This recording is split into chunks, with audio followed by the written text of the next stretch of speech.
আমরা কৃষকের অভাবে ধান কাটতে পারতেছি না, তাই আমরা মেশিন দিয়ে ধান কাটতেছি। এই যে আমাদের মেশিন যাও ধান কাটতে নাচ্ছে।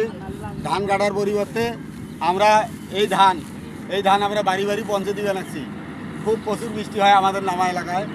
এবারকার সর্বপ্রথম কুপতলা ইউনিয়নের মধ্যে ধান কাটা মেশিন নিয়ে যাচ্ছি। ধান কাটা হচ্ছে, এখানে কৃষকের অভাব, কঠিন অভাব। ও ভাই ও কত করে ধান কাটতে নাছেন বিঘা? কাটতেন হ্যাঁ 5,000 কম নাই? গাড়ি কেন দেখা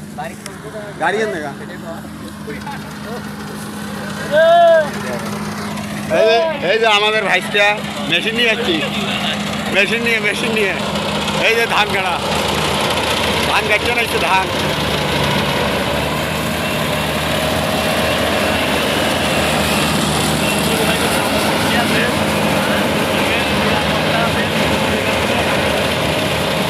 আপনাদের ধান কাটলে আমাদের সাথে যোগাযোগ করবেন। এই যে ধান কাটা দেখছেন, নারা একদম মনে করেন যে ছোটো ছোটো করে কাটে। অনেক মানুষ পালা হয়ে আছে ধান কাটার সিরিয়াল। এই যে আমাদের ভাই লক্ষ্মীপুর থেকে এসছে ধান কাটার জন্যে। খ্রিস্টানের অভাব। এই যে বাবা, এই যে আমার ধান কাটিয়া খাড়া হয়ে আছে, বুঝছেন?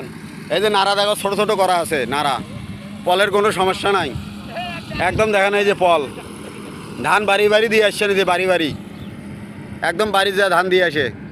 আপনাদের লাগলে যোগাযোগ করেন।